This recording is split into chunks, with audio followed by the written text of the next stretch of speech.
जो सामान्य train doctor है उसकी दवा से कोई पेशेंट 3 दिन में ठीक हो रहा है, क्योंकि उस डॉक्टर को पता है कि एंटीबायोटिक का डोज जो है वो कमजोर रखना है, हल्का रखना है, ताकि बैक्टीरिया में भी रेजिस्टेंस नहीं आए और पेशेंट के शरीर में भी कोई साइड इफेक्ट नहीं हो।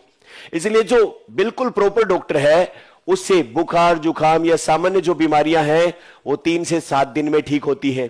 लेकिन वो जो झोला छाप है वो हाई डोज टिकाएगा और 1 दिन में 16 आना कर देगा।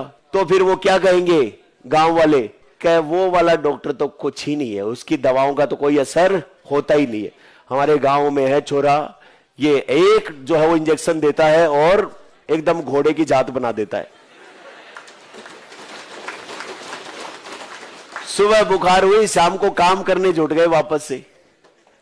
इसका मतलब उसने क्या किया है, एंटीबायोटिक का हाई डोज दिया है। सही है। अब भाई जहां पर किसी को एक चांटा मारने से काम चल जाए वहां पर आप बंदूक चला रहे हो सीधी, तो इसका मतलब वो अपनी तैयारी बैक्टीरिया बंदूक के हिसाब से करेंगे। तो भारत में एंटीबायोटिक मिसयूज एक बहुत बड़ा कंसर्न है। एक यूके का मेडिकल जर्नल है जिसका नाम है लांसेट, उसने एक रिपोर्ट छापी कि भारत के अंदर हॉस्पिटल्स में ऐसे बैक्टीरिया बढ़ गए हैं जिन पर एंटीबायोटिक का असर अब होता ही नहीं है। और ऐसे बैक्टीरिया को उन्होंने कहा सुपर बग। क्या कहा? तो भारत सुपर बग की समस्या से जूझ रहा है। सुपर बग को किसको कहते हैं? वे बैक्टीरिया जिन पर एंटीबायोटिक का असर, जिनमें एंटीबायोटिक के प्रति रेजिस्टेंस पैदा हो गई है। इसीलिए जब भी आप एंटीबायोटिक का कोर्स लें तो उसको पूरा करें। जितना डॉक्टर ने बोला है उतनी ही डोज ले, अपने हिसाब से उसमें मॉडिफिकेशन नहीं करें।